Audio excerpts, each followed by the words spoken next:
Baru-baru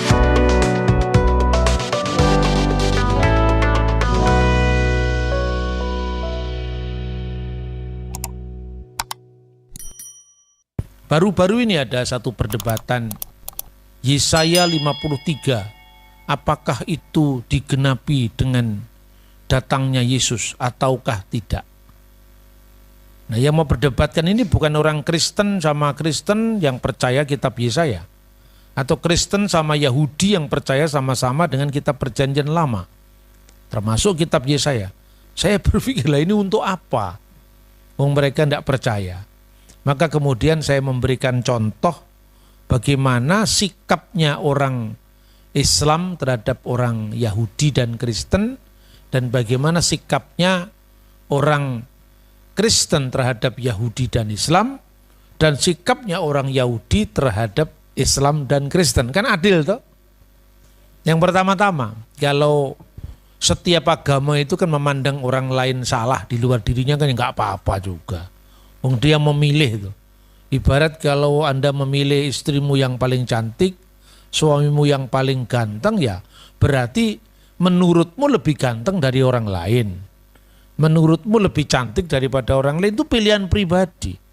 Tapi kenapa harus dibawa ke ranah publik, diperdebatkan, saling menghujat, saling membenci? Apakah itu suasana Indonesia yang kita kehendaki? Beragama kan bukan untuk bertengkar kan? Terus saya ditanya itu jawabannya sejuk-sejuk saja, teduh-teduh saja. Setiap agama itu kan punya pandangan tentang orang lain.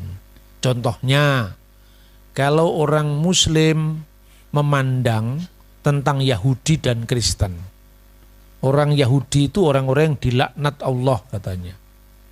Dan itu tidak usah harus ditutup-tutupi, ya memang pandangan seperti itu biasalah. Sejak zaman kerajaan Demak Muslim abad ke-15 itu sudah ada terjemahan dari naskah Jawa yang judulnya Kerupak Wirara. Nah, naskah itu sudah ada sebelum munculnya buku yang berjudul Handboek van Bunang, Ajaran Sunan Bunang. Itu kira-kira tahun 1500 awal sampai pertengahan ya. Ditulis bahwa dalam Kerupak Wirara itu sopo sing diarani wong sing dimurkai karo Gusti, yaitu orang-orang Yahudi. Karena terjemahan dari teks Al-Qur'an. Ghairil maghdubi alaihim. Bukan orang-orang yang kau murkai, lalu ditafsirkan yoiku dalane wong Yahudi.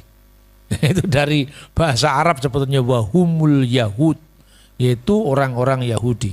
Waladolin, dan bukan jalannya orang yang sesat, yoiku dalane wong Nasoro kang nyimpang soko ajaran Islam. Ya ndak apa-apa. Wahumun Nasara alladzina dolu anil Islam. Saya ditanya itu biasa, saya biasa membaca naskah-naskah kuno.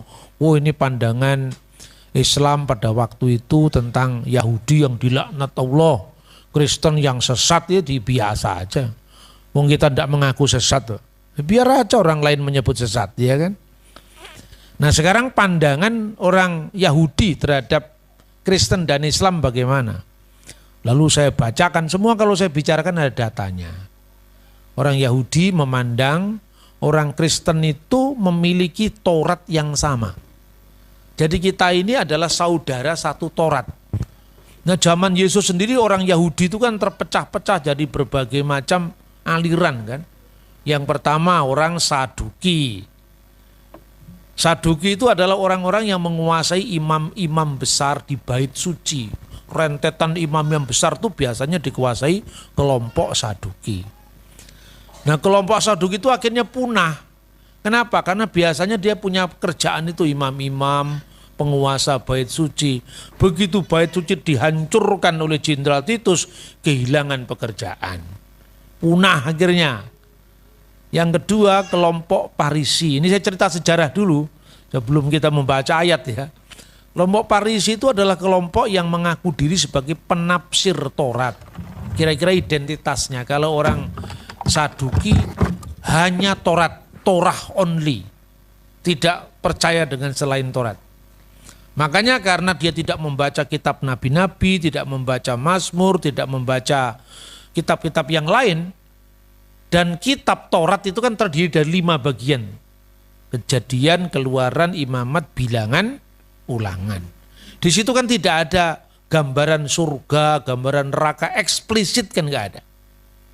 Bahkan kalau misalnya seorang meninggal, misalnya Ishak meninggal, lalu dikumpulkanlah kepada para bapa leluhurnya. Itu artinya harapan akan kebangkitan. Lah orang Parisi melihatnya harafiah. Ya mati ya sudah mati, dikubur bersama leluhurnya. Maka orang Saduki tidak percaya dengan kebangkitan orang mati. Lalu Yesus mengatakan, Allah Abraham, Ishak dan Yakub adalah bukan Allah yang mati tapi Allah yang hidup. Lah kenapa? Karena dari Abraham dikenangkan kepada putranya Ishak, diajarkan kepada putranya Yakub. Kalau dia mati bagaimana ada mengabadikan yang lalu-lalu?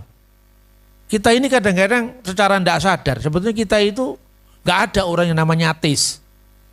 Contoh, orang ateis tidak perlu percaya pada hari akhir, tidak percaya dengan surga, tidak percaya dengan neraka kan, termasuk saksi Yehova itu tidak percaya dengan neraka. Tapi enaknya sendiri dia percaya surga. Itu saksi Yehova itu. Neraka itu tidak ada. Sebenarnya ketika orang merasa tidak mengakui keabadian. Terus pernah ada orang mau bikin patungnya Lenin. Lenin tahu tokoh komunis di Rusia, di Uni Soviet waktu itu. Terus ada orang bertanya, Tuhan untuk apa patung ini dibuat? Bukankah Lenin sudah mati?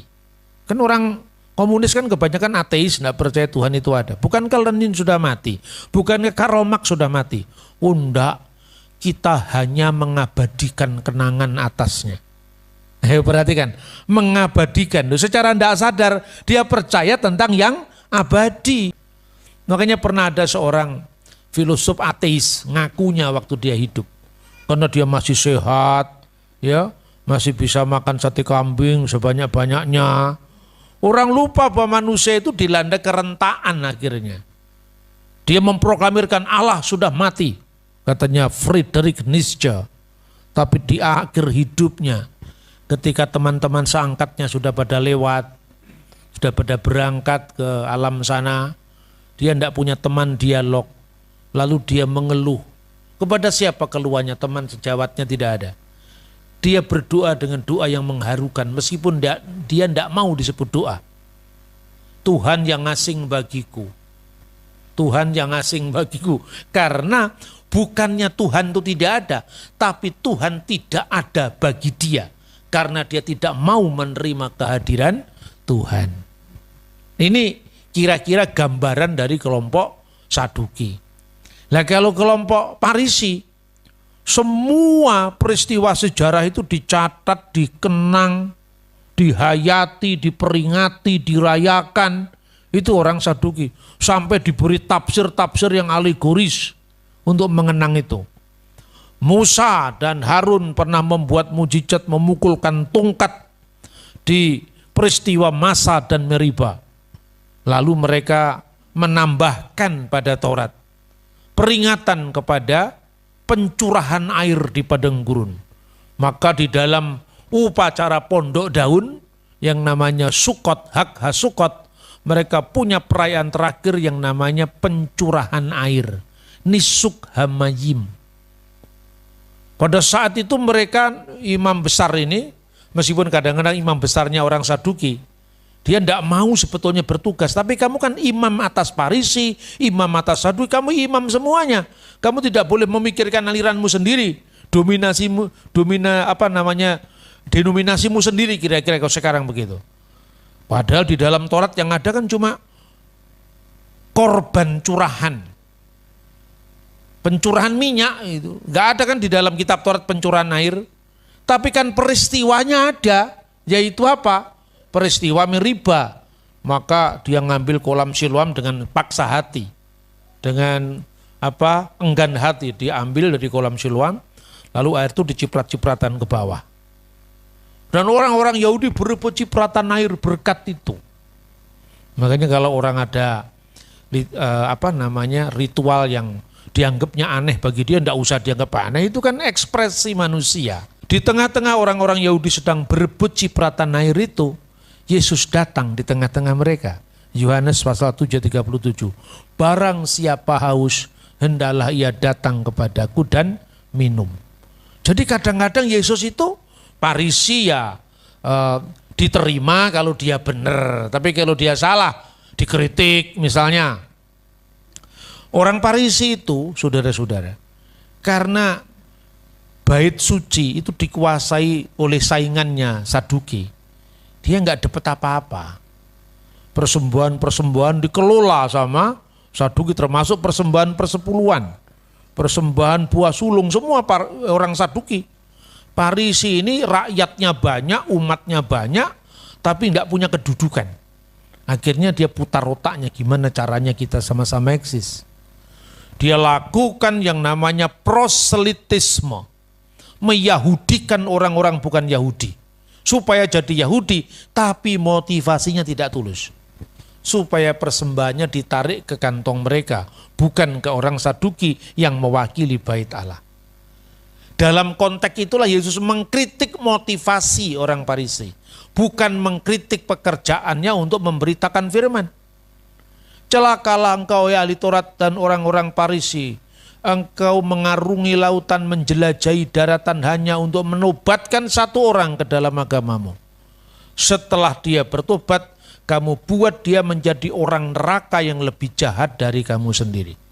Itu kritikan terhadap orang Farisi. Jadi Yahudi itu tidak satu sejak dulu. Ketika bait Allah itu hancur, saudara-saudara, kelompok Farisi ini sadar bahwa dia tidak punya bait Allah lagi. Lah, kelompok Farisi ini punya pengikut banyak masa rakyat, itu namanya kaum Selot. Selot itu kelompok revolusioner. Nah, makanya golongan-golongan Yahudi itu banyak. Kaum Selot itu aspirasinya bagaimana? Kami ingin menunggu Mesias politik. Mesias yang bisa membebaskan kami dari penindasan Roma. Kira-kira seperti itu. Aspirasinya itu. Makanya mereka menolak Yesus. Karena Yesus itu tidak bisa diharapkan. Dia bukan Mesias politik pembebas. Malah dia mengatakan kerajaanku bukan dari dunia ini. Mereka menyambut Yesus ketika Yesus memasuki dari Betfage menuju ke Yerusalem. Dielu-elukan dengan daun palma. Hosana sang putra Daud, besok salibkan dia, karena nggak cocok dengan harapannya. Ini kebanyakan orang Farisi. Lalu orang-orang Selot ini melakukan pemberontakan terhadap Roma. Ini khotbah jarang kalau cerita sejarah ya. Tapi kalau saya khotbah cerita sejarah supaya Anda tahu ayat ini kalau mau diputer-puter orang nggak bisa muter-muter lagi. Kita tahu sejarahnya. Kemudian orang-orang Selot ini melakukan pemberontakan. Nah, pemberontakan ini yang disebut perang Yahudi pertama. Berakhir dengan apa? Runtuhnya bait suci oleh Jenderal Titus. Orang Yahudi mengenang itu yang namanya Tisa Beab, tanggal 9 bulan Ab. Itu kira-kira 5 Agustus tahun 70 Masehi. Yesus sudah menubuatkan tidak satu pun batu terletak di atas batu yang lain, semua akan diratakan. Dan kenyataan kan? Tapi sebelum bait Allah itu hancur, ada seorang rabi namanya adalah Yohanan bin Zakkai. Rabi ini sadar, wah sebentar lagi kita tidak punya kebanggaan. Sebentar lagi kita tidak punya bait suci. Sebentar lagi kita tidak ada upacara korban penebusan dosa. Tidak ada upacara korban binatang. Tidak ada Yom Kippur, kan begitu kan? Dia sadar, mengutus rabi bawahannya, Eliezer Hirkanus namanya. Kamu datang kepada perwakilan Roma. Kita mau damai.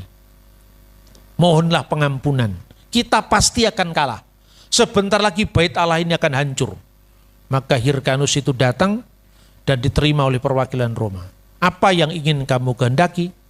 Saya ingin punya sebuah kota Yahudi yang jauh dari hingar-bingar politik kota Yerusalem. Kami tahu kami akan kalah, kami tahu kami akan kehilangan bait Allah. Lalu diberikan kota yang namanya Yamnia atau Yapni, sekarang dekat kota Tel Aviv. Disitulah Yahudi ini menjadi Yahudi reformasi. Yahudi tanpa bait Allah, Yahudi tanpa korban, Yahudi tanpa tabut perjanjian, Yahudi tanpa perayaan-perayaan besar, hanya perayaan-perayaan doa di luar bait Allah, sehingga pusat ibadahnya tidak lagi di bait Allah, tapi di setiap sinagogi, rumah ibadah di seluruh dunia. Itu sejarahnya. Lah orang Yahudi yang sekarang bertahan itu dari Parisi ini, saudara-saudara. Makanya Kristen jangan minder. Yahudi aja tidak percaya Yesus, tahu sejarahnya dulu. Yahudi yang mana? Inilah orang-orang Yahudi yang disebut Yahudi Rabinik. Dari zamannya Rabi Eliezer tadi atau Rabi Yohanan bin Zakkai tadi seniornya. Lalu muncullah Rabi Akiba. Perang Yahudi kedua. Tahun 135 Yerusalem benar-benar dihabiskan, diratakan. Lalu dibuat patung besar Jupiter di atas bekas reruntuhan bait suci. Sudah jatuh terhimpit tangga. Serta itu orang Yahudi diusir dari semua kota Yerusalem. Diusir semua, tidak boleh tinggal di kota Yerusalem. Termasuk orang Yahudi yang percaya Yesus, yang disebut orang-orang Nosrim, pengikut Yesus orang Nazaret, yang diterjemahkan Nasrani. Sementara orang-orang Kristen yang bukan Yahudi disebut Kristianos, yang menjadi kata Kristen. Antioquia tempatnya. Kisah Rasul pasal 11 ayat 26. Bagaimana orang Kristen meninggalkan harapan bangsanya? Karena orang Kristen mengatakan, ketika pergerakan kebangsaan itu tidak membawa-bawa nama Mesias, saya sebagai orang Yahudi saya ikut. Makanya muridnya Yesus ada yang namanya Simon orang Selot kan. Selot itu yang kelompok garis keras itu. Tapi begitu perang Yahudi kedua tahun 130, murid-murid ini melepaskan ikatan dengan orang-orang Yahudi. Kenapa? Karena Rabi Akiba mengangkat Simon sebagai Mesias Israel. Simon dalam perang Bar Kokhba itu diangkat sebagai Mesias Israel. Lalu dia mengatakan, saya tidak percaya lagi kepada harapan bangsa ini. Kami orang Kristen memisahkan diri. Simon Bar Kokhba tadi diangkat jadi Mesias kan. Simon si putra bintang.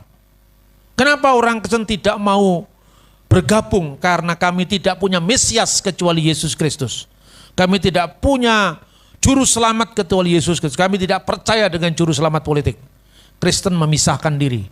Dan mereka hijrah ke kota yang disebut Dekapolis. Salah satu di antara 10 kota Roma, tepatnya di desa namanya Pela. Disitulah orang Kristen Yahudi. Kristen dengan menorah, Kristen dengan bait Allah seperti Yahudi yang lain, Kristen dengan tabut perjanjian, itu semua Kristen di situ. Sementara orang-orang Kristen yang di Antioquia tidak mengenal semuanya itu. Karena dia Kristen bukan Yahudi. Tradisinya bukan Yahudi. Kalau yang di Yerusalem berlaku atas mereka hukum Musa, makanya sunat, makanya tidak makan babi. Tapi kalau orang di Antioquia dia tetap makan babi, tidak apa-apa, wong dia tidak berlaku hukum Musa. Kira-kira sejarahnya memang seperti itu, saudara-saudara. Tahun 130 sampai 135 pemberontakan terjadi. Tahun 132 menang Yahudi ini. Selama 3 tahun dia punya kerajaan merdeka di bawah pimpinan Mesias politik Israel yang namanya Simon Bar Kokhba. Dengan kira-kira imam besarnya itu namanya Rabi Akiba. Tapi pada tahun 135 tentara Hadrian kembali menaklukkan Yerusalem. Dan divisi 10 dari tentara Roma itu berdiri di sebuah rumah ibadat kecil namanya Senakel. Senakel sampai hari ini ada di Yerusalem. Dan dia menyaksikan, ini catatan sejarah ini, yang nulis adalah Epifanius dari Salamis. Dia menulis begini, divisi 10 dari Kaisar Hadrian berdiri di rumah itu, yaitu rumah tua tempat gereja didirikan. Kantor sinode pertama gereja para rasul, lebih tepatnya sinagoge para rasul, Knesset Haselichim. Ketika Yerusalem semua hancur rata, penuh ratap tangis, hanya ada satu rumah yang tidak tersentuh oleh api. Rumah itulah rumah tempat Roh Kudus dicurahkan. Rumah itulah rumah tempat Yudas digantikan oleh Matias. Rumah itulah tempat ibunya Yohanes yang disebut Markus, yaitu bernama Maria. Rumah itu yang bertahan sampai hari ini. Dan ketika Yesus mengatakan kamu akan menjadi saksiku di Yerusalem, di Yudea, di Samaria, sampai ke seluruh ujung bumi. Itu merujuk kepada Yerusalem dan rumah kecil itu. Yang satu tinggal tembok ratapan, tembok ratap tangis, tembok barat itu. Yang satu tinggal rumah kecil yang tidak dipandang orang, rumahnya ibunya Markus. Seolah Tuhan menunjukkan dua perjanjian. Ini perjanjian yang lama, ini perjanjian yang baru. Dari yang kecil ini akan tersebar sampai ke seluruh ujung bumi. Sampai di Tegal juga. Sampai di bumi Batibul. Bawah 3 bulan, bener gak? Inilah saudara-saudara sejarahnya seperti itu. Maka orang-orang Farisi itulah yang sekarang menjadi orang Yahudi rabbinik. Nanti ada Yahudi yang lain nama Yahudi Karaid, tapi tidak usah kita bahas. Selama itu kemudian kelompok Yahudi ini memang tidak suka dengan klaim Kristen. Makanya Kristen dianggap sesat. Tapi apapun orang Yahudi memandang Kristen, mereka tetap mengatakan kamu saudara satu Taurat. Tapi sayangnya kamu nafsirnya keliru. Sampai di abad pertengahan namanya Rabi Mose ben Maimun. Rabi Mose ben Maimun, disingkat Rambam. Dia mengatakan dalam salah satu literatur bukunya itu, namanya adalah Respon Rabi Mose ben Maimun. Dia mengatakan, diperbolehkan bagi kalian mengajarkan misfot kepada orang-orang Nosrim, kepada orang-orang Kristen, dengan harapan mereka bisa ditarik kepada iman kita yang benar. Berarti iman kita dianggap salah. Tapi tidak boleh kamu mengajarkan hukum-hukum ini kepada orang Muslim, katanya. Karena apa? Karena kepercayaan mereka itu bahwa Taurat tidak asli berasal dari Tuhan.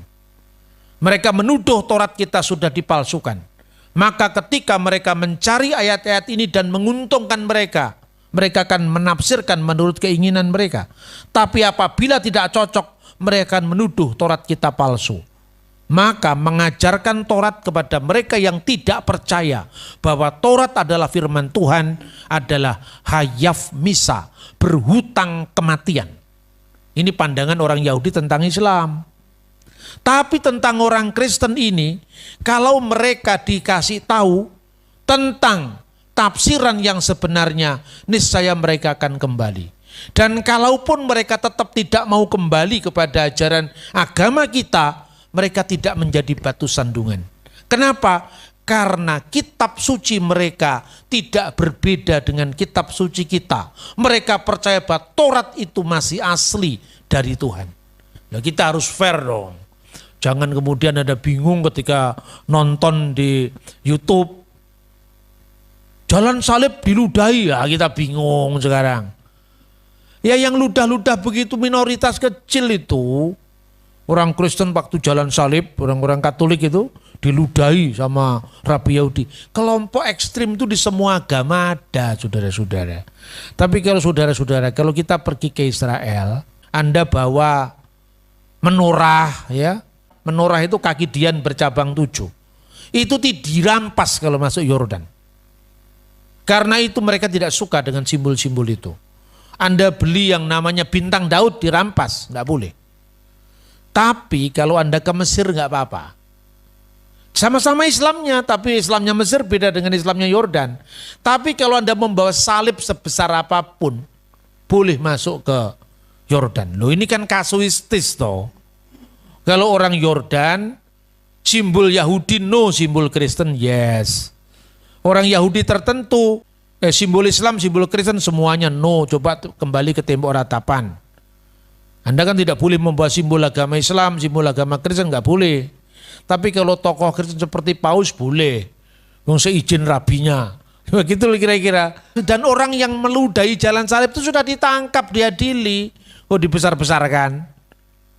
Dan kita melihat agama, melihat sejarah agama itu dari akarnya, bukan fenomenanya.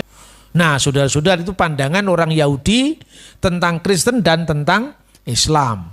Jadi orang Yahudi katanya ini lebih suka masuk masjid kalau terpaksa tidak ada rumah ibadat. Itu dulu, sekarang enggak juga.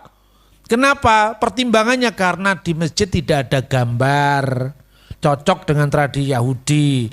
Tapi di gereja ada gambar Yesus, ada salib, dianggap penyembahan berhala gitu loh.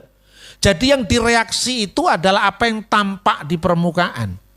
Tapi 60 rabi-rabi Yahudi menandatangani deklarasi tahun 2017, judul deklarasinya melakukan kehendak Bapa Surgawi, mengakui Kristen tidak menyembah berhala. Itu kan perkembangan.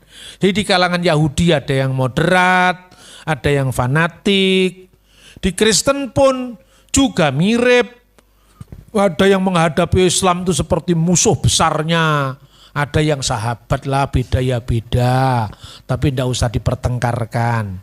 Bagi kita gimana pandangan kita tentang Yahudi, tentang Islam? Boleh dong. Kita dipandang Yahudi sebagai salah menafsirkan Taurat, ya nggak apa-apa. Ya, maka kalau kita memandang orang lain juga jangan disalahkan. Bagi kita orang Kristen, orang Yahudi saudara satu Taurat. Sama dengan orang Yahudi memandang Kristen. Karena kitabnya Yahudi itu sama dengan kitab kita Alkitab ini. PL-nya saja, PLPB-nya dia tidak percaya. Perjanjian lamanya dia percaya, itu Yahudi. Lah dua agama berpisah 2000 tahun, kitab sucinya masih sama, apa bukan keajaiban dunia itu? Nah itulah sebabnya orang Kristen juga punya pandangan tentang Yahudi. Yahudi itu saudara kita dalam satu Taurat. Umat Tuhan dalam penantian. Karena mereka masih menanti Sang Mesias. Kalau kita umat Tuhan dalam penggenapan. Gitu loh. Bagi kita orang Yahudi, mereka itu adalah beriman kepada Allah yang sama. Allah Abraham, Allah Ishak, Allah Yakub. Tetapi Allah yang belum menyatakan diri secara paripurna dalam Yesus Kristus. Karena Kristen itu diberitahu oleh Alkitab, ya perjanjian baru maksudnya, rahasia yang didiamkan selama berabad-abad sekarang sudah disingkapkan, yaitu apa? Kedatangan Yesus, saudara-saudara. Itulah tingkat iman Yahudi itu iman etisnya Abraham. Kenapa iman etisnya Abraham sekarang? Karena Abraham suruh berangkat, dia tidak tahu alamatnya berangkat kok dia. Kalau bukan iman bagaimana? Pergilah kamu ke suatu negeri yang akan kutunjukkan kepadamu. Dia belum tahu tempatnya. Kok mau berangkat dia? Itulah yang namanya Abraham diikat oleh kesetiaan Allah yang tidak kelihatan. Makanya monoteisme Yahudi, monoteisme Abraham. Dia taat tapi dia tidak tahu apa yang diimani atau belum tahu yang diimani. Maka bagi kita, ya, orang Islam juga mirip Yahudi, hanya bedanya kalau orang Yahudi itu saudara satu Taurat, Islam saudara satu Tuhan. Tuhan kan pencipta langit dan bumi, kan Tuhannya satu kan. Bahwa dia tidak percaya Yesus itu kan karena apa? Pemahamannya berbeda. Semua alam semesta ini termasuk bebek, rojo koyo, injang medaling pangunan, suruh bali yang kandangi dewi-dewi. Ceritanya wayang itu. Sampai uget-uget kan ciptaannya Gusti Allah. Tapi Dia percaya Taurat, tapi Taurat yang dipikirkannya sendiri. Ya, maka banyak orang yang salah memahami Taurat. Itu umat Tuhan juga, tapi umat Tuhan dalam kebingungan. Bukan umat Tuhan dalam penantian kayak orang Yahudi. Ya. Kemudian monoteisme itu ada 3. Yang pertama monoteisme setan. Loh, kok ada monoteisme setan? Lah Anda pikir setan nggak percaya bahwa Tuhan itu esa? Ayo sekarang. Yakobus pasal 2:19. Kamu percaya Allah itu satu? Itu baik. Tapi setan-setan pun percaya itu dan gemetar. Artinya setan itu kalau sekedar Tuhan itu satu. Itu dia percaya tapi dia tidak melakukan kepercayaan kepada Tuhan yang satu tadi, makanya tetap membunuh, tetap memfitnah, tetap melakukan dosa-dosa. Itu monoteisme setan. Kalau monoteisme cuma menghitung, cuma tahu Tuhan itu satu. Yang kedua monoteisme Abraham, tidak tahu tapi tidak tahu tujuannya. Tapi karena Tuhan yang suruh, dia berangkat dengan iman. Nah, monoteisme yang tertinggi itu bukan lagi monoteisme hitung-hitungan, tapi monoteisme keselamatan. Itulah yang dikenal dalam Bapa, Putra, dan Roh Kudus, Allah yang esa, yang kita kenal, kita sembah di dalam Yesus Kristus. Nah, sekarang Yesaya pasal 53. Lalu apakah ini berlaku untuk Yesus atau tidak?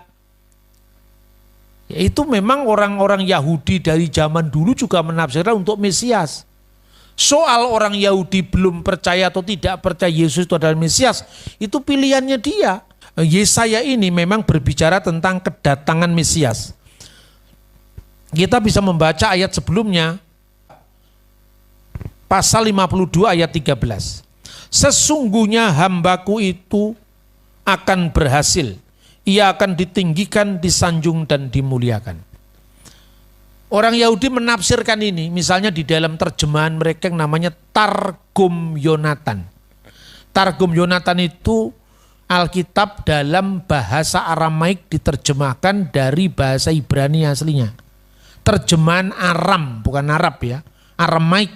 Siapa yang menerjemahkan? Orang Yahudi. Diterjemahkan apa? Yesaya pasal 52 ayat 13, Targum Yonatan. Sesungguhnya hambaku itu akan berhasil, diterjemahkan dengan hayatlah abdi Masiha Yerum. Sesungguhnya hambaku Mesias itu akan berhasil. Berarti Targum Yonatan ini karangan Yahudi, terjemahan Yahudi percaya bahwa Mesiaslah penggenap dari Yesaya pasal 52 ayat 13 disambung dengan Yesaya pasal 53. Ada banyak rabi yang lain yang percaya bahwa Yesaya 53 itu menubuatkan Mesias. Tapi ada orang Yahudi yang tidak percaya itu Mesias. Yesaya 53 itu berbicara tentang seluruh orang Israel katanya. Penderitaan yang dijelaskan dalam Yesaya 53 adalah penderitaan umat Israel. Umat Israel kan jumlahnya tidak satu orang. Namanya people itu kan banyak. Pertanyaannya, kalau gitu kenapa enggak diterjemahkan hamba-hambaku? Kenapa masih pakai bentuk tunggal abdi? Yerum, hambaku, bukan hamba-hambaku. Kalau itu Israel dalam jumlah banyak kan berarti hamba-hambaku. Itu bukti bahwa orang Yahudi memahami itu tidak untuk Yesus, tapi masih percaya itu untuk Mesias. Kalaupun ada yang menafsirkan, ya karena mereka belum percaya Yesus dalam Mesias kan. Kalaupun ada yang menafsirkan itu adalah Israel people, bangsa Israel, mereka tetap tidak berani mengubah Alkitab. Mereka demi supaya gampang orang paham, hamba-hambaku, enggak. Dia mengatakan tetap hambaku. Tafsirannya beda, Alkitabnya tetap sama. Itu bukti bahwa Alkitab kita tidak pernah mengalami pemalsuan.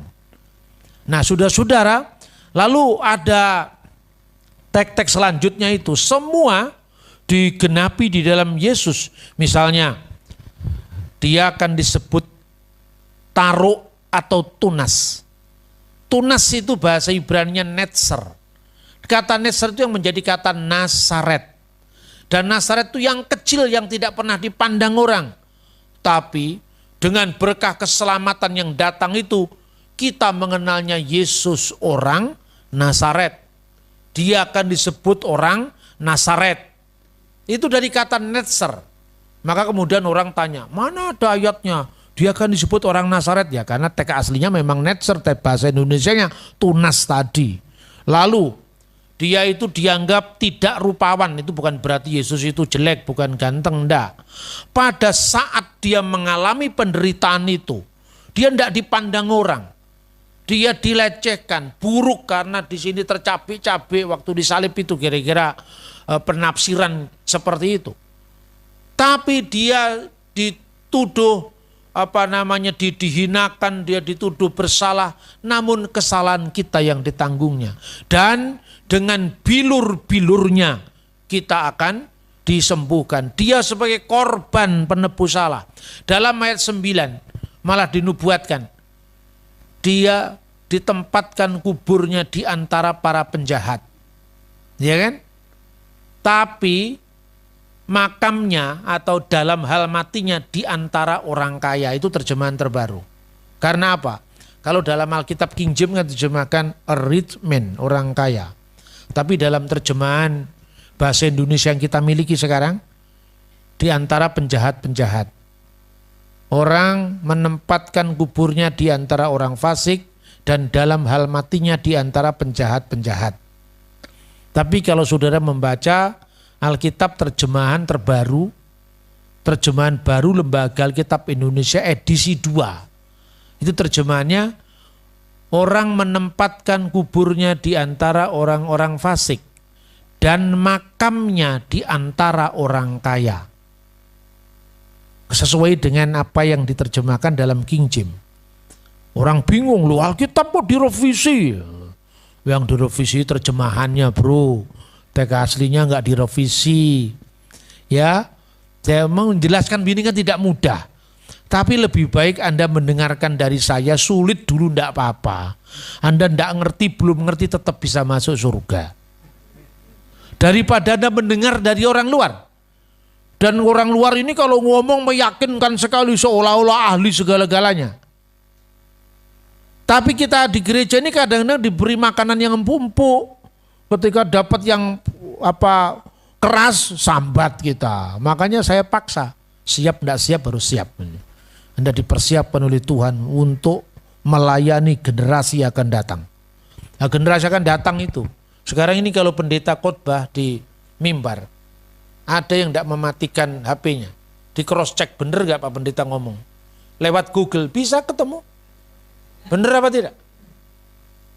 Maka kita harus melihat ini dengan kritis. Jangan gampang percaya dengan berita yang diumbang-ambingkan orang di luar itu.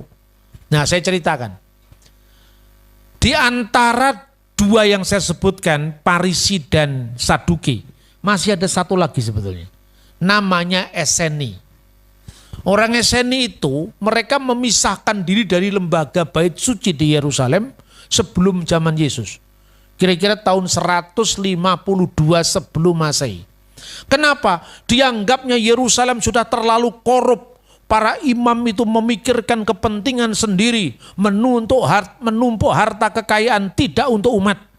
Lalu mereka keluar dari Yerusalem, lalu mendirikan sebuah pemukiman baru di tempat yang namanya Wadi Qumran.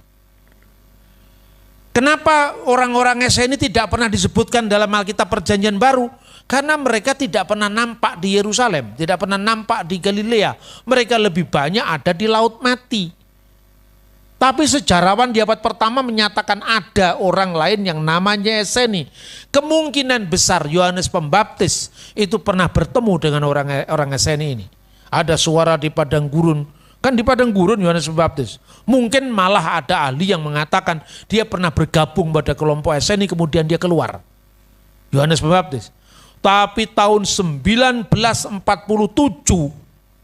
ditemukan penemuan sejarah spektakuler dengan munculnya The Dead Sea Scroll, naskah gulungan Laut Mati.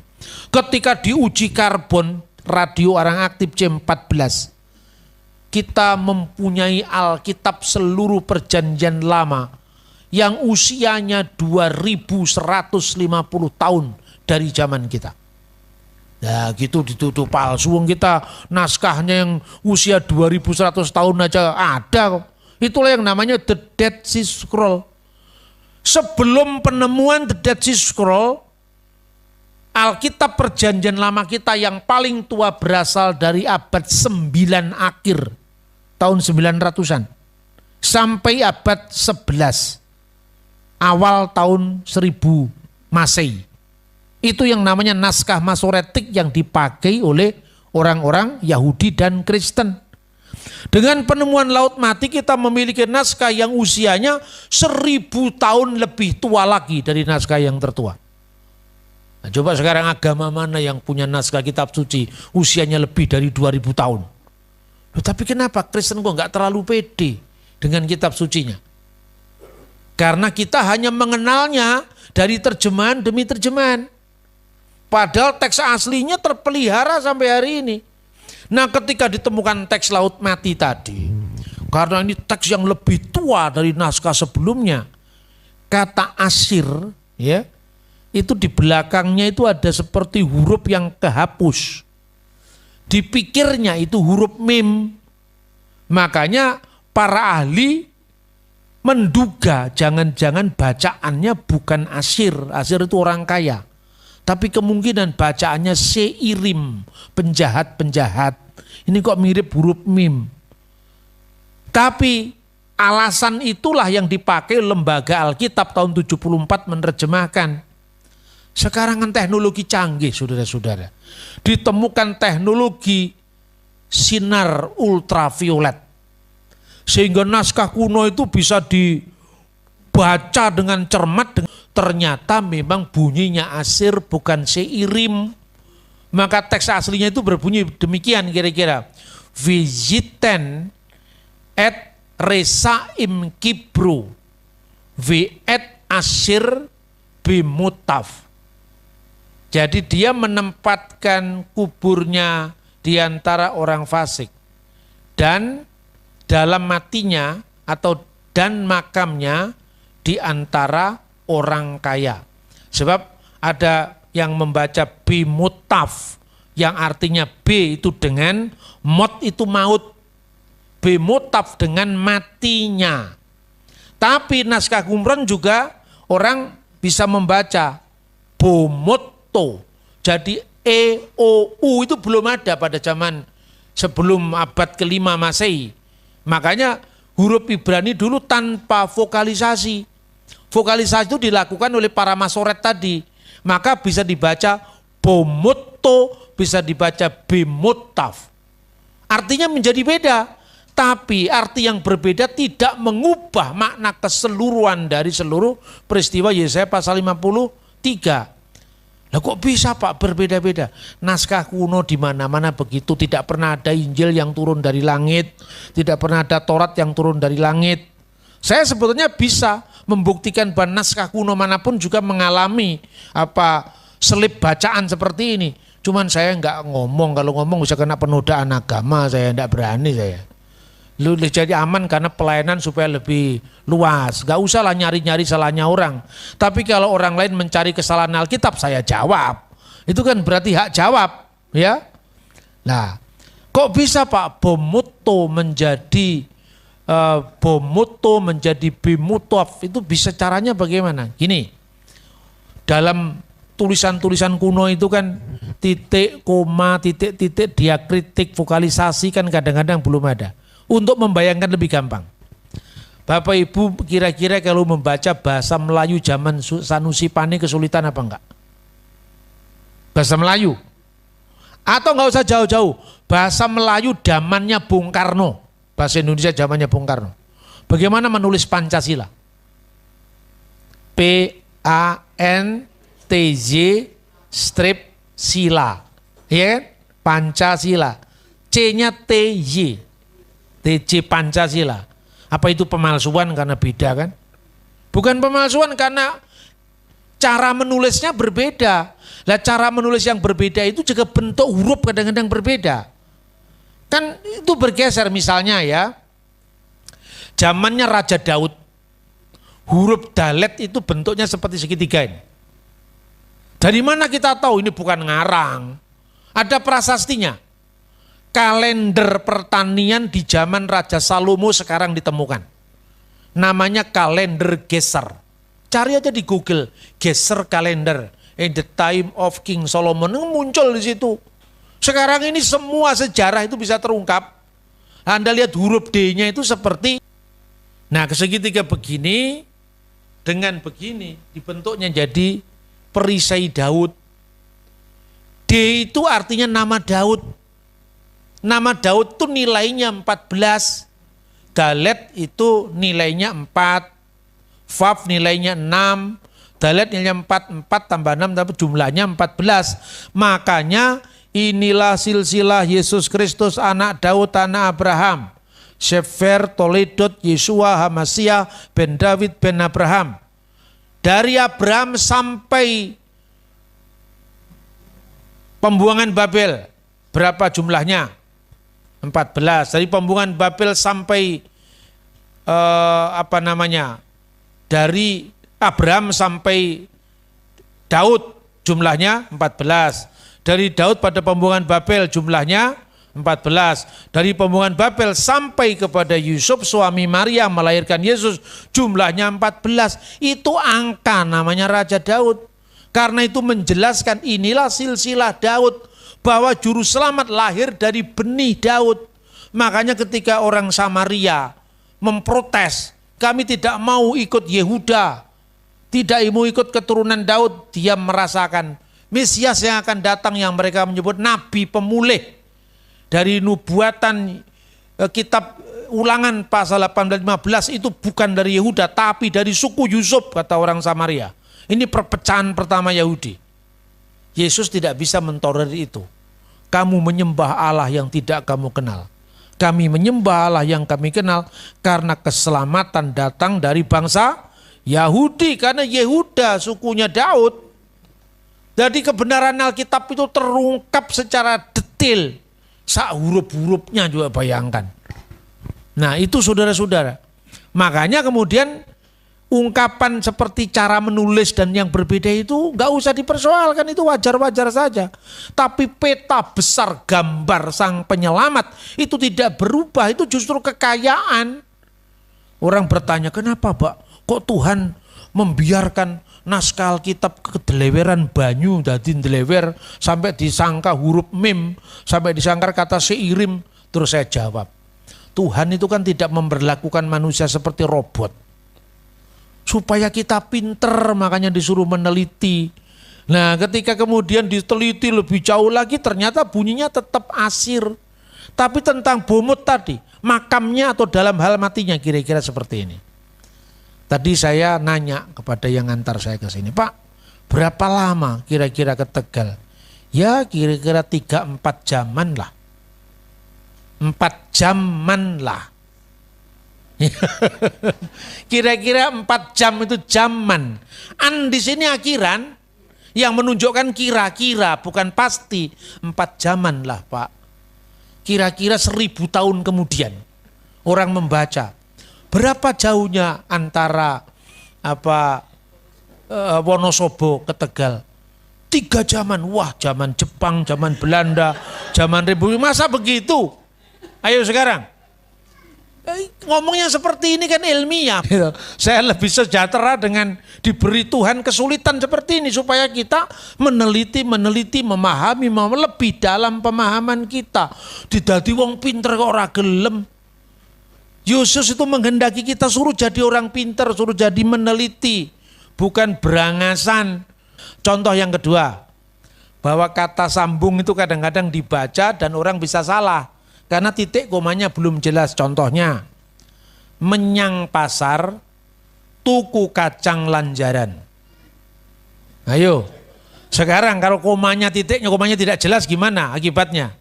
Menyang pasar, tuku kacang lanjaran. Berarti beli kacang dan beli jaran.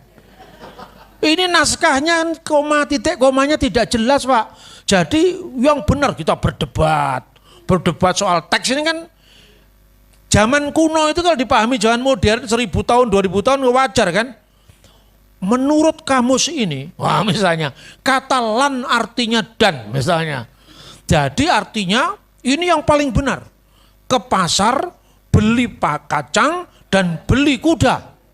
Tuku kacang lanjaran, satunya ndak. Ini pasti penulisnya itu tidak cermat karena itu mestinya jeda karena kertasnya hampir habis, maka ditulis kacang lanjaran. 1000 tahun orang nyangka kacang lanjaran itu terpisah, padahal kacang lanjaran itu kacang panjang. Paham nggak? Kira-kira gampangnya gitu kan? Makanya kalau saya ajak ngomong bahasa Ibrani kan kesulitan. Tak kayak contoh tuku kacang lanjaran. Nah sekarang ketika teks itu tidak jelas, apa ndak ada cara lain?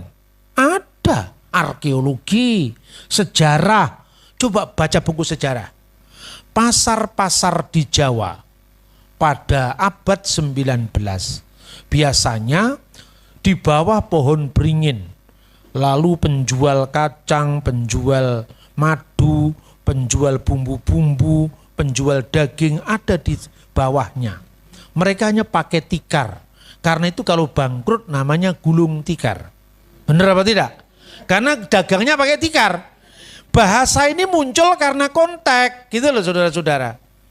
Nah, jadi tidak mungkin secara arkeologi berdasarkan sejarah dan temuan biasanya pasar kuda itu terlepas dari pasaran kacang dan sayur-sayuran.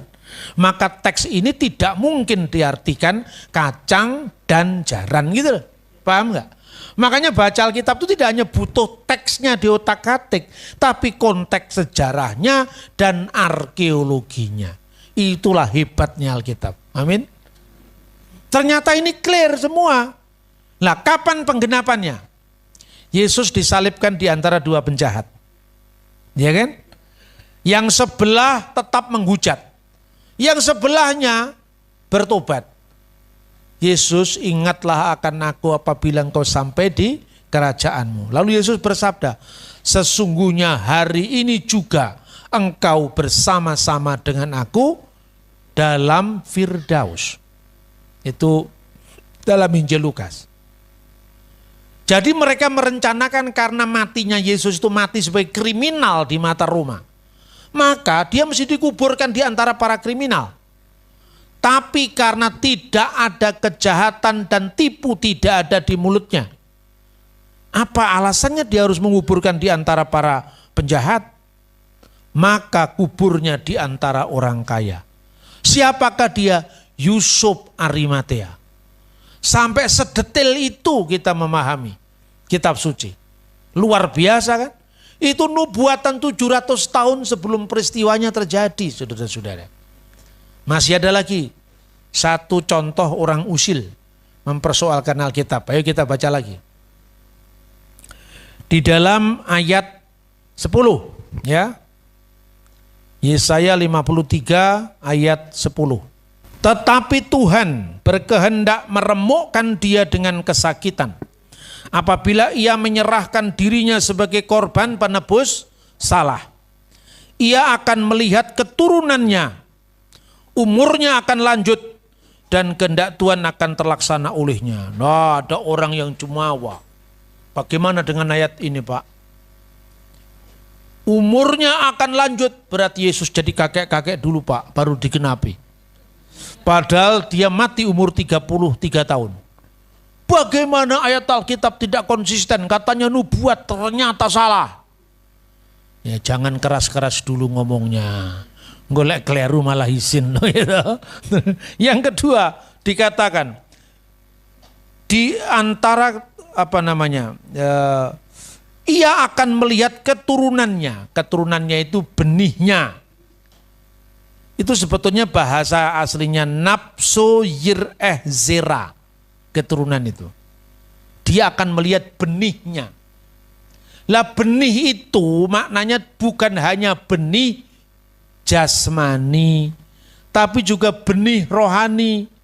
Kata itulah yang dalam perjanjian baru juga pernah dijumpai dengan padanannya dalam bahasa Yunani. Karena kita ini dari keturunan Allah. Apa ya Gusti Allah itu beranak kan? Ya enggak.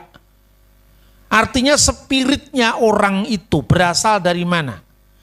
Kalau dia berbuat jahat disebut anak-anak kegelapan. Tapi kalau anak-anak yang memilih yang kebenaran disebut anak-anak terang. Boleh juga disebut ini anak-anak Tuhan, satunya anak-anak setan. Itu kan perumpamaan, masa mau perumpamaan aja enggak bisa. Kalau Allah punya anak, siapa bidannya, ketawa semua. Ya kan? Nah, keturunannya sini maknanya apa? Kita akan lihat kitab Kejadian pasal 3 ayat 15. Kata keturunan itu adalah Zerah. Kita akan lihat. Aku akan mengadakan permusuhan antara engkau dan perempuan ini, antara keturunanmu dan keturunannya. Uben zar'aka, uben zar'ah, keturunanmu dan keturunannya. Keturunannya akan meremukkan kepalamu, dan engkau akan meremukkan tumitnya. Perhatikan, pertama, antara keturunanmu dan keturunannya. Keturunan perempuan itu siapa? Yesus. Itu keturunan secara fisik. Karena Yesus benar-benar jadi manusia. Tapi antara keturunanmu dan keturunannya, keturunannya setan, keturunannya ular itu apa? Apa keturunan apa fisik? Kan enggak, setan bukan fisik kok. Ular itu kan bukan ular biasa, itu kan apa jilmaannya setan kan. Antara keturunanmu, keturunan Hawa, dan keturunan setan.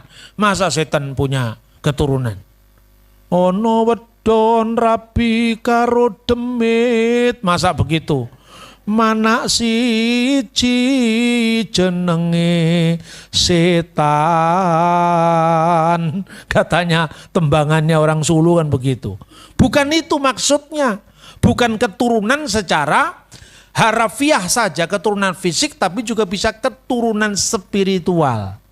Lalu kejadian berikutnya, apa yang dilakukan oleh keturunan perempuan ini, ya, dan apa yang dilakukan oleh iblis, yaitu keturunannya akan meremukkan kepalamu. Keturunan ular itu akan meremukkan kepala setan, tapi engkau akan meremukkan tumitnya. Hu Yesu pekaros, dia akan meremukkan kepalamu. Ve'atah tasu penu akep, itu penyalipan. Jadi dengan salib Yesus itu setan dikalahkan. Tapi Yesus juga diremukkan tumitnya. Inilah yang disebut penyalipan.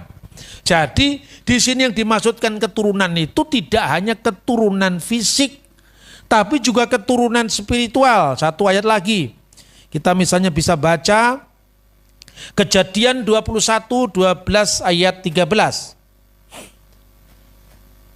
Tetapi Allah berfirman kepada Abraham, janganlah sebal hatimu, karena dalam hal anak dan budakmu itu, dalam segala yang dikatakan Sarah kepadamu, haruslah engkau mendengarkannya, sebab yang akan disebut keturunanmu ialah yang berasal dari Ishak. Di situ digunakan kata-kata juga Zarah. Ki beyitsak zikari leha Zarah. Lalu ayat 13. Tapi keturunan dari hambamu itu juga akan kubuat menjadi suatu bangsa, karena ia pun anakmu, maksudnya Ismail. Jadi yang disebut keturunan dalam konteks ini adalah benih mesianik.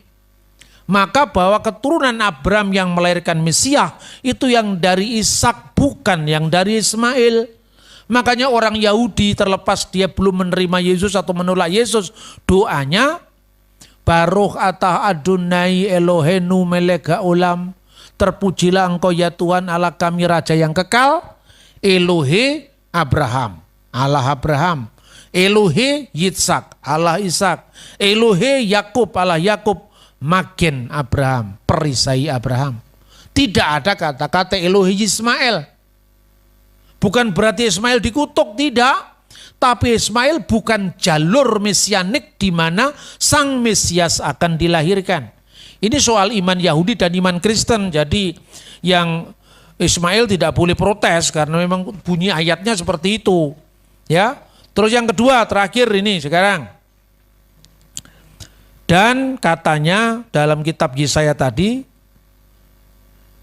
umurnya akan lanjut Ya'arik Yamim, dan kehendak Tuhan akan terlaksana Ya'arik Yamim. Yamim itu hari-hari. Hari-harinya akan terus berlangsung, akan lanjut hari-harinya, akan lanjut usianya. Pernahkah Anda berpikir Yesus jadi kakek-kakek tua? Tidak harus. Di mana ayatnya? Coba kita baca lagi.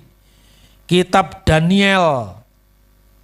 Ya, kitab Daniel pasal 7 ayat 13 sampai 14.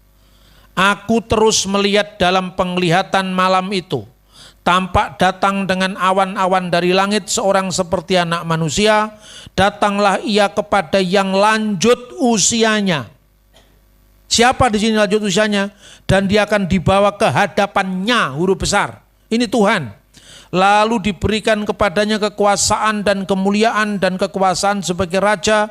Maka orang-orang dari segala bangsa, segala suku bangsa, segala bahasa mengabdi kepadanya. Kekuasaannya adalah kekuasaan yang kekal, yang tidak akan lenyap, dan kerajaannya ialah kerajaan yang tidak akan musnah, tidak akan berkesudahan. Kebar enas dalam bahasa Aram, ini bagian kitab Daniel ditulis dalam bahasa Aramaik, tidak lagi bahasa Ibrani.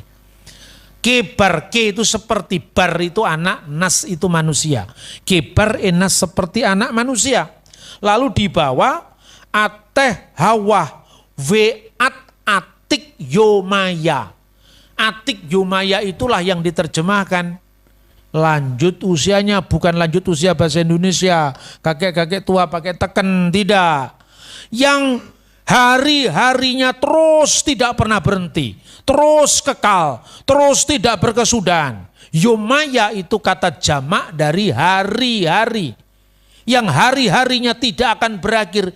Ini merujuk kepada Tuhan sendiri, kepada Allah sendiri. Makanya di hadapannya, kepada Allah tadi, diberikan kepada sang anak manusia itu kuasa atas segala bangsa, suku, bahasa, dan bahasa menyembah dia. Jadi ingat ya, usianya akan lanjut, bukan dia gambarkan kakek-kakek tua, tapi asalnya dari kitab ini, kitab Daniel ini. Nah, dengan demikian hampir seluruh perjanjian lama itu ratusan nubuat berbicara tentang kedatangan Yesus Sang Mesias. Nah, soal orang Yahudi tidak percaya atau belum percaya, yaitu karena dia Yahudi bukan Kristen.